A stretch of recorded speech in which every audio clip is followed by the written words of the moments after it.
is just a giant rock in the sky, right? Then how does it change shape? To answer that, let's do an experiment.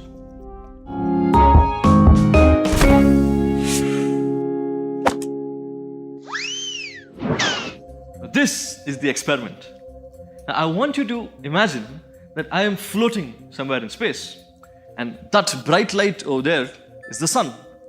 This white ball is the moon, and I am the earth. So what does the moon do? The moon also rotates and revolves in such a way that only one side faces the earth all the time. For example, it does something like this. So if this is the moon and I am the earth, it goes around the earth like this. But the thing is, it's not exactly like this. What I mean is that the plane of revolution of the moon is slightly tilted. Now, let's look at what the moon will look like as it goes around the earth from the earth's point of view. Or in other words, what the moon will look like as it goes around from my point of view.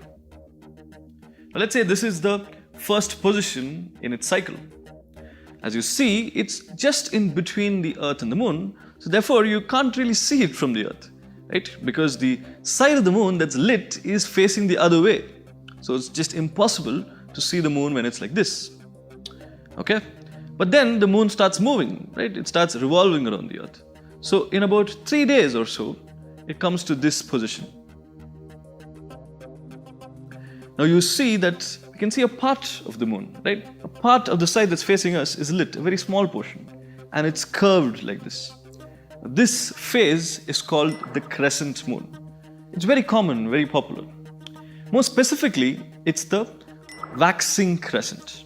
Now the moon starts moving again, or it continues to move in its cycle, and in about 3 days' time, it reaches this position. This phase is called the first quarter, because the moon has completed approximately about a quarter of its cycle. And what you see is just that half of the side that's facing us is lit, exactly half, right? Okay, and the moon keeps moving again. This phase is called the waxing gibbous.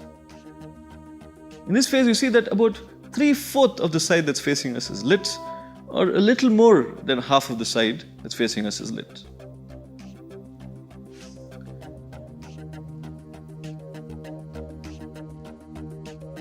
Now in this position, we see probably the most popular phase of them all, maybe even the most beautiful. You see that the side that's facing us is completely lit, and this phase is called the full moon. In this position, the moon has completed exactly half of its cycle, so now it starts coming back towards the sun. And in about 3 days or so, this phase is what it reaches, and this is called the waning gibbous. As the moon moves even further, the next phase we reach is called the third quarter. And in this phase, exactly half of the side that's facing us is lit again, just like the first quarter. Now this phase is called the third quarter because the moon has completed approximately 3/4 of its cycle around the earth. As it moves further,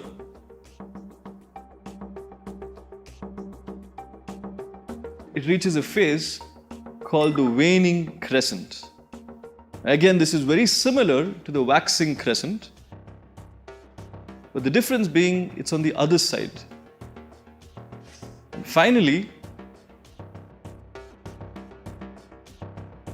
the moon reaches the push where it all began, the phase called the new moon.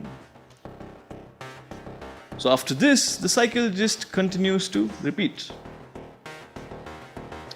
And this is why you see different shapes of the moon in the night sky.